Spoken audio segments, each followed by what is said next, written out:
আশুলিয়ার শিমুলিয়া ইউনিয়নের কলতাসুতি গ্রামে আপন ভাই আমজাদ হোসেনের বিরুদ্ধে বসতবাড়ি দখল, উচ্ছেদ ও প্রাণনাশের হুমকির অভিযোগ এনে সংবাদ সম্মেলন করেছেন ভুক্তভোগী পারভীন আক্তার।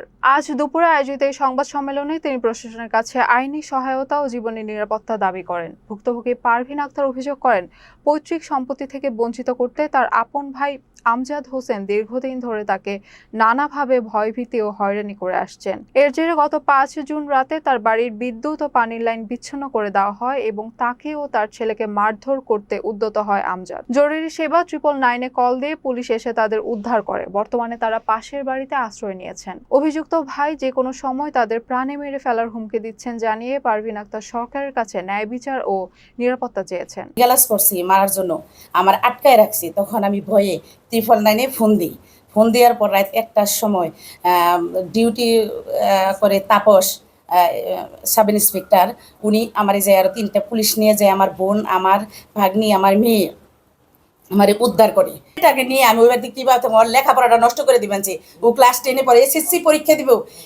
পরীক্ষা দিব। ও হার স্কুলে যখন আমরা ভয়ে বাড়ি থেকে বের করেছি, আমরা এক কাপড়ে বাড়ি থেকে বের হয়ে আইসা পড়ছি রাস্তায়। এখন যদি আমার এই বোনে যদি আমার আশ্রয় না দিতাম, কোথায় গেতাম এই আশ্রয় নিয়ে? আমার বাবার সেবা করা কি আমার অন্যায় হয়েছি?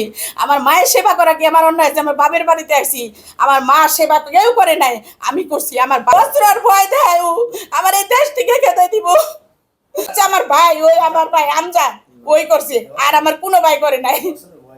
বছরের ভয় দেয় ওর ওয়াইফ, ওর মেয়ে, ওর শালি দিয়ে আমার এই অত্যাচার গুলো করাইছে। আমার ভাই আমজাদ হোসেন আমাকে যে কোনো মুহূর্তে আমাকে, আমার ছেলেকে মেরে ফেলতে পারে। আমি প্রধানমন্ত্রীর কাছে, প্রশাসনের কাছে আমি বিচার চাই, আমি সাহায্য চাই।